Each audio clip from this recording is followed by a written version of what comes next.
oyingcwele uNkulunkulu ka-Abraham, uNkulunkulu ka-Isaka, uNkulunkulu kaJakobe. Izinto zakho lezi simabade emhlabeni wakho uwakhokha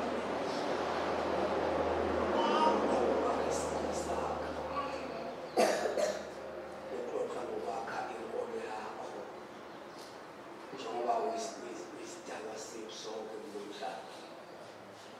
Nguwe wena wedwa uNkulunkulu wethu okufanele wonke umhlaba abantu balazi igama lakho.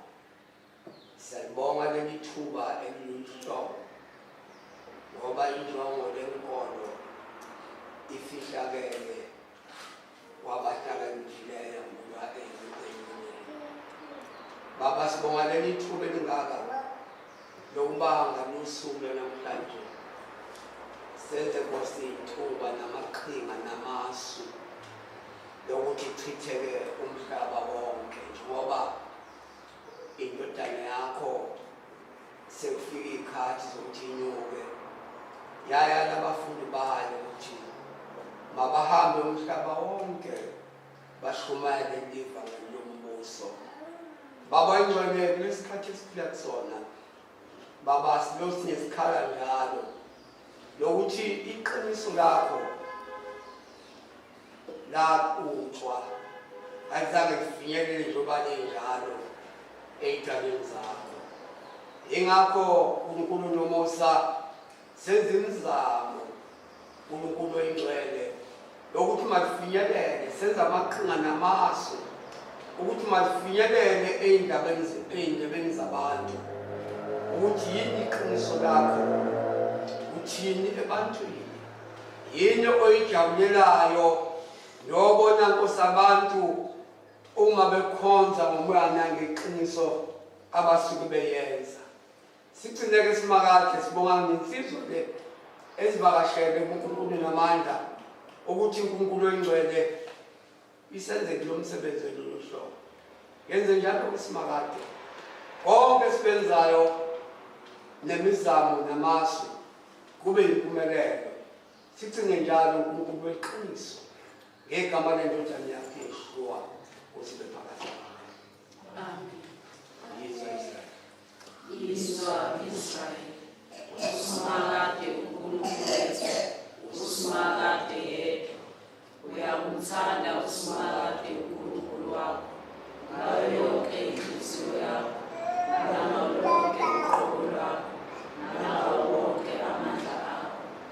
La mazwi ngiyala ngawo namhlanje ayakuba senhliziyweni yakho. Uyakwafundisa abantwana bakho ngokusinikela. Uyakhuluma ngawo lapho uhlezi ekhaya, nalapho uhamba endleleni, lapho ulala nalapho uvuka. Uyawabophela esandleni sakho njengophawu, futhi ayakuba isidlodlo ekhanda lakho. Uyakwaloba emnyango wendlu yakho nasesangweni lakho.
Udaba engifisa sikhulume ngalo namhlanje bangcwele ukuthi thina singobani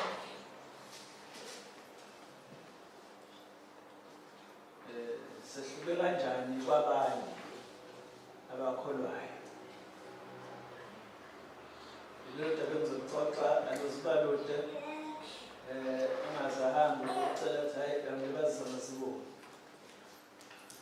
Into ekhona ukuthi abantu abaningi sesithi uma ngabe siphendula imibuzo abasibuza yona ngendlela esiyiphendula ngayo baqaleke ukuthi sithini. Basuke sibuza ukuthi sibandlaleni. Bese-ke siyabaphendula ukuthi hayi thina sibandla likaSimakade uNkulunkulu waIsrayeli.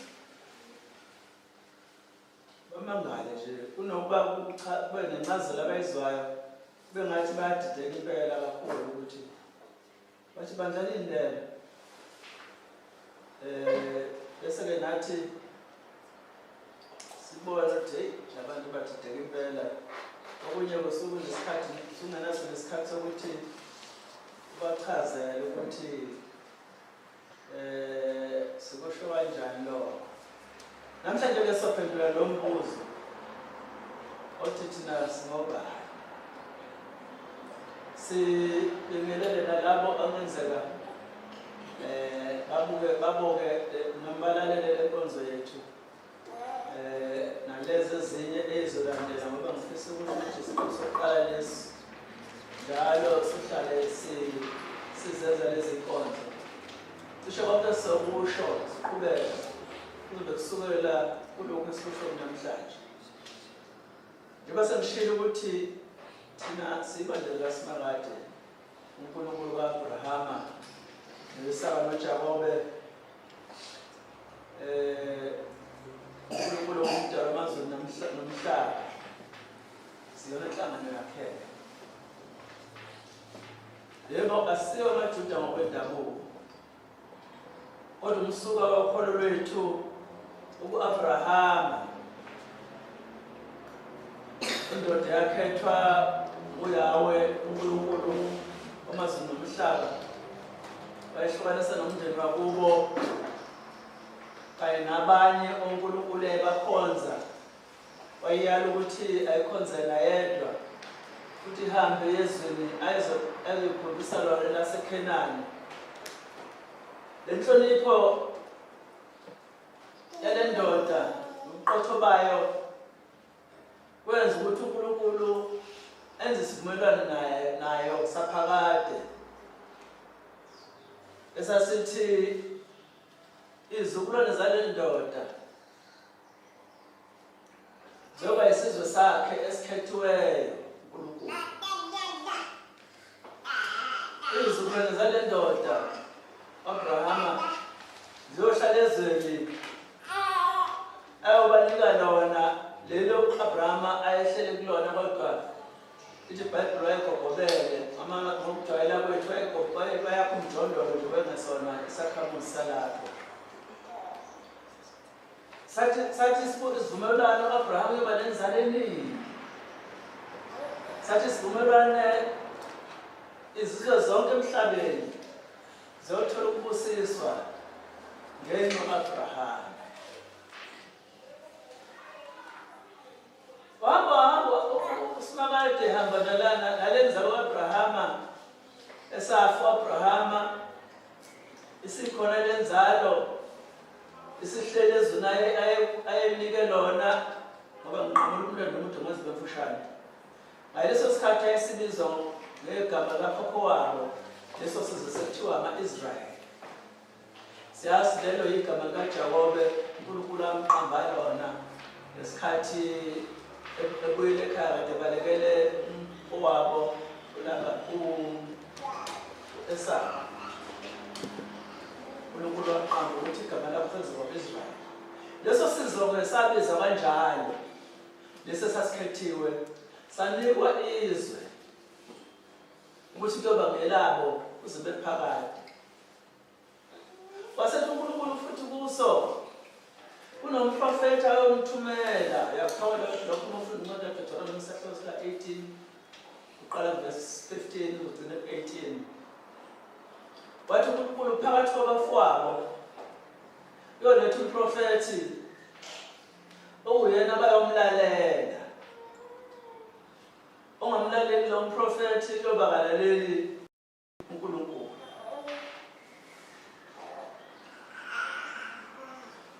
Okunye ngifisa ukubayula ukuthi uNkulunkulu umlando wezinto ezingcwele, amagugu angcwele, imfundiso ezingcwele wayinika lesi sizwe kuphela. Uyakuthola lokho ukufunda incwadi yehlabelelo noma amahubo 147 19 and 20. Amazwi lithi leli verse asikho esinye isizwe emhlabeni esazi uNkulunkulu weqiniso.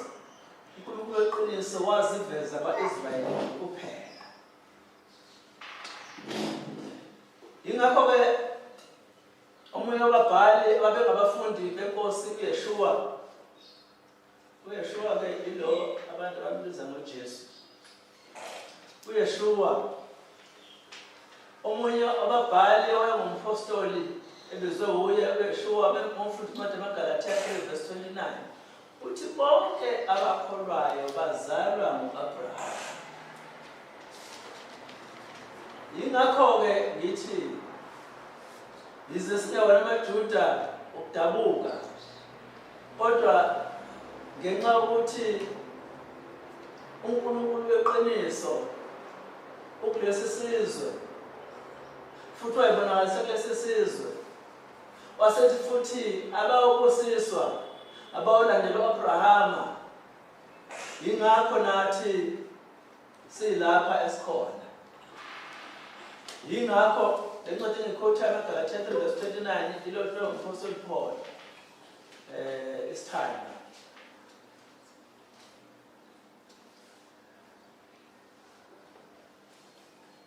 Inkosi uYeshuwa qhubeka ikhuluma nosifazane waseSamariya encwadini kaJohane isahluko 4 verse 22. Ithi lo wesifazane uthi hayi thina kwathiwa siyokhonza kule ntaba Mount Gerizim. uJeshuwa hayi indawo yokukhonza eJerusalem. Usethi isahluko verse 22 uYeshuwa exoxana lo mama uthi nina nikhonza engakwaziyo nina ngoba insindiso ivela kwaJuda.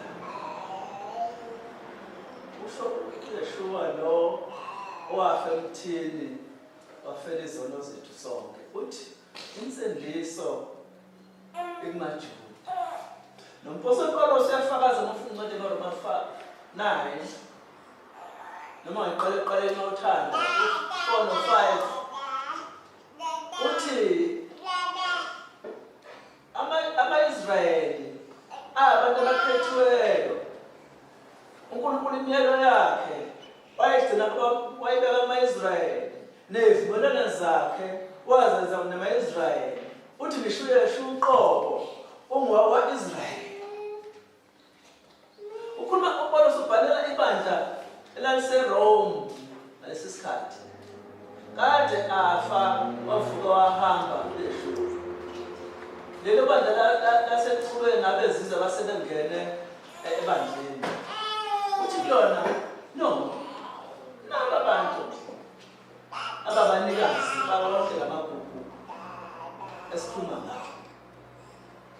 Lokho kwakudala ukuthi ngesikhathi uYeshuwa ebashiya abafundi bakhe esehamba kuyele ezulwini, uyakuthola lokho umfundi Matthew 28:19 no 20 noLuka 24 verse 47 wabanika imandate ngolimi lwethu umsebenzi ofana bawenza. Wathi abahambe baye ezizweni zonke